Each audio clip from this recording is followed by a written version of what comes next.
بسم اللہ الرحمن الرحیم۔ حضرت واقدی رحمہ اللہ فرماتے ہیں کہ عامر بن طفیل حضرت خالد بن ولید رضی اللہ عنہ کا خط لے کر جناب حضرت ابو عبیدہ بن جراح رضی اللہ عنہ کی خدمت میں پہنچے۔ آپ خط پڑھ کر ہنسے اور فرمایا الحمدللہ، اللہ جل جلالہ اور خلیفہ رسول اللہ صلی اللہ علیہ وسلم کے فرمان کو میں بصر و چشم قبول کرتا ہوں۔ پھر تمام مسلمانوں کو آپ نے اپنی معزولی اور حضرت خالد بن ولید رضی اللہ عنہ کے مقرر ہونے کی اطلاع دی۔ انہی ایام میں آپ شرحبیل بن حسنہ کاتب رسول اللہ صلی اللہ علیہ وسلم کی سرکردگی میں 4000 سوار دے کر ان کو بصرہ کی طرف روانہ کر چکے تھے، جنہوں نے وہاں پہنچ کر خیمے بھی نصب کر لیے تھے۔ بصرہ کا حاکم اس وقت روماس نامی ایک شخص تھا، جو خود بادشاہ اور رومیوں کے نزدیک ایک نہایت بلند مرتبہ آدمی سمجھا جاتا تھا۔ یہ حاکم کتب سابقہ اور حالات ما فیہا علم اور نہایت ڈیل ڈول کا شخص تھا۔ شام کے دور دراز شہروں سے رومی اس کی جسہ کو دیکھنے اور حکمت و نصائح کے کلام سننے کی غرض سے اس کے پاس آیا کرتے تھے۔ بصرہ کی آبادی اس وقت 12000 آدمیوں پر مشتمل تھی اور خوب آباد تھا۔ اہل عرب حجاز اور یمن سے یہاں تجارت کے لیے آیا کرتے تھے۔ ایک خاص وقت اور موسم میں روماس کے لیے لوہے کی ایک کرسی بچائی جایا کرتی تھی، جس پر یہ بیٹھ جاتا اور لوگ اس کے جسم کو دیکھتے اور اس کے علم سے مستفید ہوا کرتے تھے۔ اس وقت حضرت شرحبیل بن حسنہ رضی اللہ عنہ نے بصرہ پر پہنچ کشی کی تو یہی موسم تھا اور لوگ کثرت سے اس کے پاس موجود تھے کہ دفعتاً حضرت شرحبیل بن حسنہ کی فوج کی آمد سے بصرہ میں ایک شور و غوغا اٹھ کھڑا ہوا۔ یہ جلدی سے گھوڑے پر سوار ہوا، قوم کو زور سے آواز دی۔ سب نے متفق ہو کر اس کی آواز کا جواب دیا۔ اس نے کہا باتیں کرنا چھوڑو تاکہ میں مسلمانی کی فوج دیکھ آؤں، ان کی باتیں سنوں اور ان کا مطلب معلوم کروں۔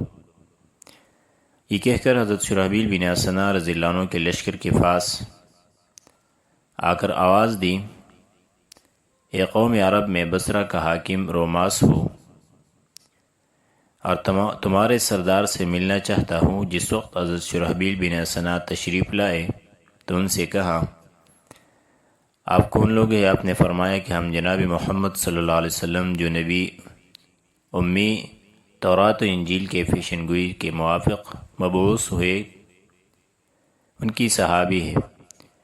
اس نے کہا کہ انہوں نے کیا کام کیا؟ آپ نے فرمایا باری تعالیٰ جل مجدہ نے ان کی روح قبض کر کے ان کے واسطے وہ جگہ تفویض کر دی جو اللہ تبارک و تعالیٰ کے نزدیک بہترین جگہ تھی۔ اس نے کہا ان کی جگہ پر کون شخص مقرر ہوا؟ آپ نے فرمایا حضور صلی اللہ علیہ وسلم کے بعد عبداللہ عتیق بن ابی قحافہ حضرت ابوبکر رضی اللہ عنہ جانشین ہوئے ہیں۔ روماس نے کہا مجھے اپنے دین کی قسم میں خوب جانتا ہوں کہ تم حق پر ہو اور یقیناً تم شام اور تمام عراق پر قابض ہو جاؤ گے۔ ہم تم سے یہ مہربانی کا برتاؤ کرتے ہیں اور کہتے ہیں کہ تم کم آدمی ہو اور ہماری جمعیت بہت زیادہ ہے، بہتر ہے کہ تم اپنے ملک کی طرف لوٹ جاؤ۔ ہم تم سے کسی طرح کا تعارض نہیں کریں گے۔ عربی بھائی ابوبکر میرے دوست اور رفیق ہے، اگر وہ موجود ہوتے تو مجھ سے کبھی نہ لڑتے۔ آپ نے فرمایا دین کے متعلق اگر خود ان کے بیٹے اور بھتیجے بھی ہو تو ان کی بھی کبھی رعایت نہیں کر سکتے تاوقتی کہ وہ مسلمان نہ ہو جائے، کیونکہ ان کو کس طرح کا ذاتی اختیار نہیں ہے، وہ خود مکلف ہے اور ہمیں باری تعالیٰ جل مجدہ نے تم سے جہاد کا حکم فرمایا ہے۔ 3 امور میں سے جب تک ایک بات فیصل نہ ہو جائے اس وقت تک ہم کبھی نہیں جا سکتے۔ اول یہ کہ اسلام میں داخل ہو جاؤ اور نہ جزیہ دو، ان میں سے ایک بات بھی منظور نہ ہو تو پھر لڑائی کے لیے تیار ہو جاؤ۔ روماس نے جواب میں کہا مجھے اپنے دین اور ایمان کی قسم اگر میرے قبضہ میں ہوتا تو میں تم سے کبھی نہ لڑتا، کیونکہ مجھے معلوم ہے کہ تم حق پر ہو۔ مگر یہ رومی قوم مجتمع ہے، میرا ارادہ ہے کہ میں ان کے پاس لوٹ کر انہیں سمجھا اور ان کا اندیا معلوم کروں۔ حضرت شرحبیل نے فرمایا بہت اچھا، ذرا جلدی کیجیے، کیونکہ ہم آپ سے جو ایک دفعہ کر چکے ہیں، یعنی جنگ یا جزیہ یا اسلام، وہ ہم کر کے ہٹیں گے۔ روماس اپنے قوم کے پاس گیا اور ان کو جمع کر کے کہا، اے حاملین دین نصارہ اور اے بنی محمودیہ، تمہیں یاد رکھنا چاہیے کہ تمہارے ممالک میں اہل عرب کا آنا، تمہارے اموال کو لوٹنا، تمہارے سرداروں اور بہادروں کو قتل کرنا، جو خود تمہاری کتابوں میں تحریر ہے، اس کا وقت یہی ہے اور وہ زمانہ اب قریب آ گیا ہے۔ تمہارے پاس نہ روبیس کے برابر لشکر اور نہ خود تم روبیس جیسے بہادر ہو۔ فلسطین کے میدان میں عرب کے ایک چھوٹے سے دستہ نے اسے قتل کر دیا، اس کے بہادروں کو مار ڈالا اور باقیوں کو ہزیمت دے کر بھگا دیا۔ مجھے خبر ملی ہے کہ ایک شخص جس کا نام خالد بن ولید ہے، ہم پر عراق کی طرف سے چلا آ رہا ہے۔ کے سخنا، تدمر اور حوران اس نے فتح کر لیے ہیں اور وہ بہت جلد یہاں پہنچ جائیں گے۔ میرے نزدیک یہ بہتر اور مناسب ہے کہ ہم اس عرب قوم کو جزیہ دے کر اپنے آپ کو ان کی حفاظت میں دے دیں اور اس طرح اس بلا کو اپنے سر سے ٹال دیں۔ جس وقت اس کی زبان سے اس کی قوم نے یہ الفاظ سنے، آگ وگولا ہو گئی، اس کے قتل کا ارادہ کر لیا، مگر اس نے یہ حالت دیکھ کر فوراً کہنا شروع کیا کہ میں تو مذہب کے متعلق تمہاری حمیت اور غیرت دیکھنا چاہتا تھا، اور نہ میں تمہارے ساتھ اور ان کے مقابلے میں سب سے پہلا جانے والا شخص ہوں۔ واقعی فرماتے ہیں کہ رومی یہ سن کر جنگ کے لیے آمادہ ہو گئے، اپنے لشکر کا شمار کیا، صابری زرے پہنے اور حملہ کا ارادہ کیا۔ شرحبیل بن حسنہ رضی اللہ عنہ نے دیکھ کر اپنے لشکر کو حسب ذیل تلقین کی، خداوند تعالیٰ آپ حضرات پر رحم فرمائے۔ نبی صلی اللہ علیہ وسلم نے فرمایا ہے کہ جنت تلواروں کے سائے میں ہے، اور خداوند تعالیٰ کو سب سے زیادہ محبوب خون کا وہ قطرہ ہے جو اللہ کے راستہ میں گرے، اور وہ آنسو ہے جو خدا کے خوف سے جاری ہو۔ دشمن سے دل کھول کر لڑو، تیروں سے چلنے کر اور تیروں کو مل کر ایک ساتھ چھوڑو تاکہ ضائع نہ جائے۔ پھر یہ آیت پڑھی، یا ایھا الذین آمنوا اتقوا اللہ حق تقاتہ ولا تموتن الا وانتم مسلمون۔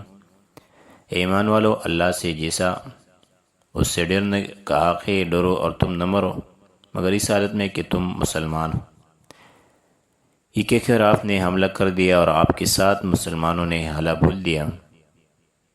ماجد بن رویم العبسی کہتے ہیں کہ میں بھی حضرت شرحبیل کے اس لشکر میں موجود تھا۔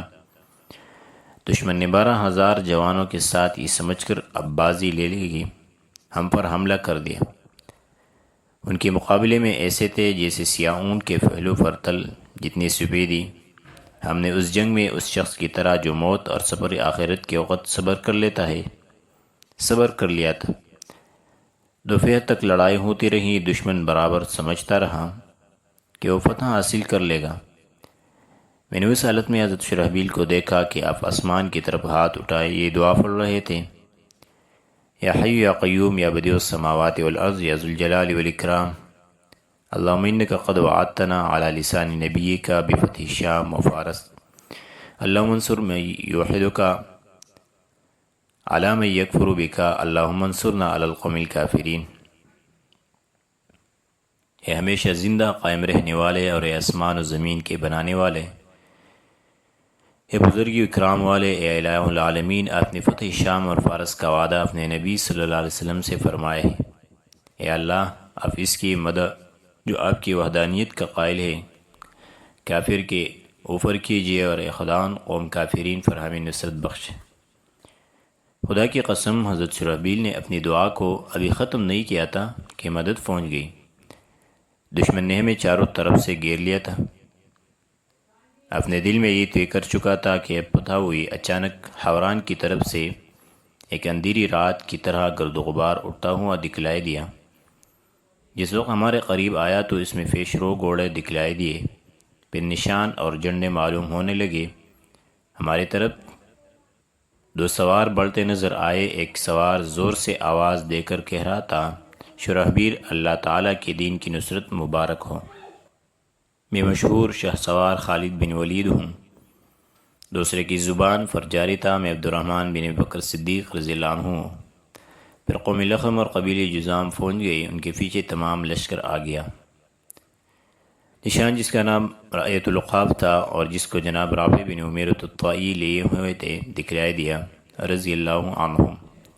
واقعی کہتے ہیں کہ جس وقت رومیوں نے حضرت خالد بن ولید رضی اللہ عنہ کی للکار سنی تو ان کے حوصلے فس ہو گئے۔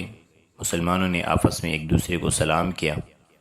شرحبیل بن حسنہ رضی اللہ عنہ نے جس وقت حضرت خالد بن ولید رضی اللہ عنہ کو سلام کیا تو آپ نے فرمایا، شرحبیل کہ تمہیں خبر نہیں تھی کہ ایک خاص موسم ہے، اس میں اہل شام، حجاز اور اہل عراق جمع ہوتے ہیں، رومیوں کے لشکر اور سردار آتے ہیں، پھر نہ معلوم کیوں تم نے اپنے آپ کو مع ساتھیوں کی اس جگہ پھنسا دیا۔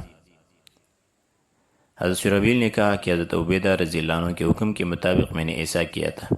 آپ نے فرمایا کہ ابو عبیدہ ایک سیدھے سادے خدا ترس مسلمان ہیں، لڑائی کے ہتھ کنڈوں اور موقع کی نزاکت و چالاکیوں سے واقف نہیں ہے۔ پھر آپ نے فوج کو آرام کرنے کا حکم دیا، فوج نے پڑاؤ کیا اور ہر لشکری نے ایک دوسرے کی غمخواری اور ہمدردی کی۔ دوسرے روز بصرہ کے لشکر نے جنگ کی آمادگی ظاہر کی۔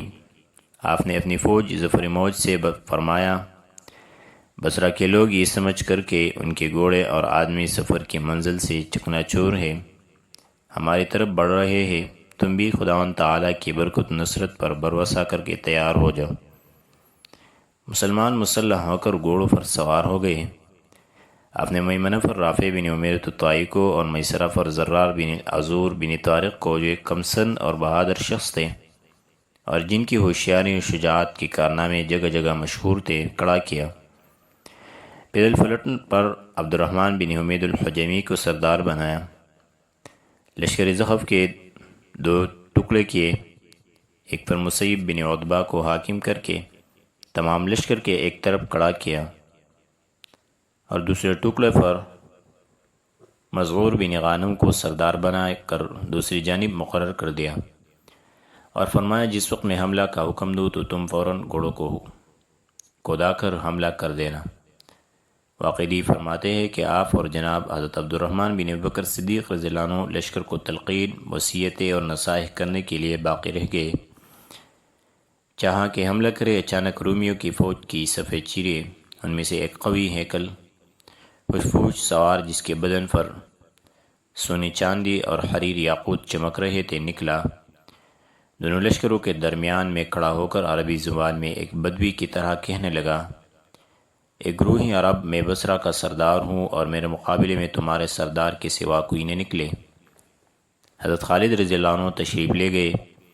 اس نے کہا کہ آپ سردار ہیں؟ آپ نے فرمایا، ہاں، مسلمان میرے متعلق ایسا ہی سمجھتے ہیں اور یہ میری سرداری اور امارات اس وقت تک ہے جب تک میں اللہ تعالیٰ کی اطاعت پر قائم ہوں۔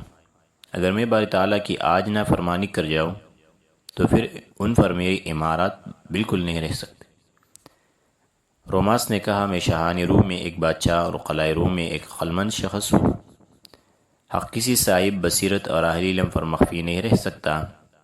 میں کتبی سابقہ اور اخبار مافیہ میں پڑھا اور علمی ملحمہ میں دیکھا ہے کہ اللہ تبارک و تعالیٰ ایک نبی قریش ہاشمی جن کا نام محمد صلی اللہ علیہ وسلم ہوگا مبعوث کریں گے۔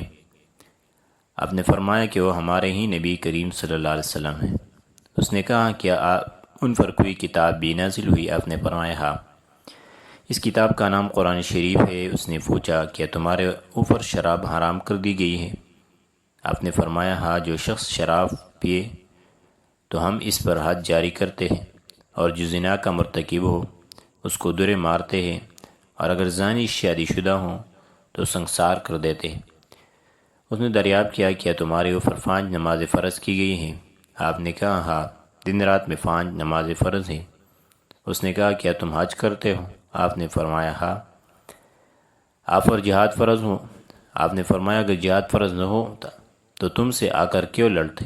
اس نے کہا، میں اچھی طرح جانتا ہوں کہ آپ لوگ حق پر ہیں، میں آپ حضرات سے محبت رکھتا ہوں۔ میں نے اپنی قوم کو آپ سے ڈرایا تھا تاکہ آپ سے محفوظ رہے، مگر اس نے انکار کر دیا۔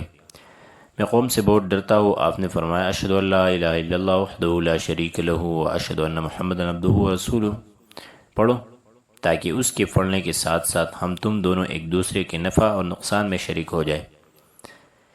اس نے جواب دیا کہ میں مسلمان ضرور ہو جاتا مگر مجھے خوف ہے کہ میرے قوم کے لوگ مجھے قتل اور میرے حرم کو قید نہ کر دیں، البتہ میں ان کے پاس جاتا ہوں اور ڈرا دھمکا کر ترغیب دیتا ہوں، شاید خداوند تعالیٰ انہیں راست پر لے آئے۔ آپ نے فرمایا اگر تم مجھ سے بغیر قتال اور جنگ کے چلے گئے تو مجھے اندیشہ ہے کہ وہ تمہیں کسی قسم کا نقصان پہنچا دے، اس سے بہتر یہ ہے کہ میں تم پر حملہ کرتا ہوں اور تم بھی میرے اوپر حملہ کرو تاکہ تمہارے اوپر تہمت نہ لگ سکے اور اپنے قوم کے پاس چلے جاؤ۔ کہتے ہیں کہ پھر ایک نے دوسرے پر حملہ کیا اور لشکریوں کے پنہرف کے خوب کرتب دکھلائے، حتیٰ کہ روماس نے آپ سے کہا کہ مجھ پر زور سے حملہ کیجیے تاکہ میں میدان سے بھاگ پھڑوں۔ بادشاہ نے میری مدد اور کمک کے لیے ایک سردار درحان نامی بھیجا ہے، مجھے خوف ہے کہ وہ آپ کو کسی طرح کا نقصان نہ پہنچائے۔ آپ نے فرمایا خداوند جل وعلا اس پر مجھے غلبہ اور فتح عنایت کریں گے۔ پھر آپ نے روماس پر شدت سے حملہ کیا، روماس مقابلے سے بھاگا اور اپنی قوم میں جا چھپا۔ آپ نے تعاقب چھوڑ دیا۔ جس وقت روماس اپنے قوم کے پاس پہنچا تو لوگوں نے تمام حال دریافت کیا۔ اس نے کہا اے قوم، عرب بڑے چست چالاک آدمی ہیں، تم ان کے مقابلے کی طاقت نہیں رکھتے۔ یہ یقینی امر ہے کہ وہ شام بلکہ تمام قلمروئی روم کے مالک ہو جائیں گے۔ تم خدا سے ڈرو، عربوں کی اطاعت قبول کر لو، اہلیار کا تدمر اور حران کی طرح ان کے امان میں آ جاؤ، میں تمہاری بلائی اور بہبودی کا خواہاں ہوں۔ قوم نے جس وقت روماس کی زبان سے یہ الفاظ سنے اسے ڈانٹا، زجر و توبیخ کی، چاہا کہ قتل کر دے، بلکہ اگر بادشاہ کا خوف دامنگیر نہ ہوتا تو وہ فوراً اسے موت کے گھاٹ اتار دیتے۔ کہنے لگے جاگر میں بیٹھ جا، عربوں سے ہم خود نمٹ لیں گے۔ روماس کی چونکہ یہ عین خواہش تھی، وہ گھر چلا گیا اور دل میں کہنے لگا کہ شاید اللہ تعالیٰ حضرت خالد بن ولید رضی اللہ عنہ کو فتح دے دے تو میں بھی آپ کے ساتھ اپنے اہل و عیال کو لے کر جہاں آپ تشریف لے جائیں گے چلا جاؤں گا۔ علی بصری نے روماس کے چلے جانے کے بعد درحان کو اپنا حاکم مقرر کیا اور کہا اس وقت ہم مسلمانوں کی لڑائی سے فارغ ہو جائیں گے تو تمہارے ساتھ بادشاہ کی خدمت میں چل کر روماس کی معزولی اور تمہاری تقرر کے متعلق عرض کریں گے، کیونکہ تم روماس کی نسبت زیادہ بہادر اور عقلمند ہو۔ درحان نے کہا تمہارے اس سے مقصد اور ارادہ کیا ہے؟ انہوں نے کہا ہم چاہتے ہیں کہ تم مسلمانوں کے لشکر پر حملہ اور ان کے سردار سے مقابلہ کرو، اگر تم نے ان کے امیر کو مار لیا تو باقی تمام لشکر بھاگ جائے گا۔ حضرت عبد الرحمن رضی اللہ عنہ اور درحان کا مقابلہ اور بصریوں کی شکست انشاءاللہ آگے درس میں ذکر کریں گے۔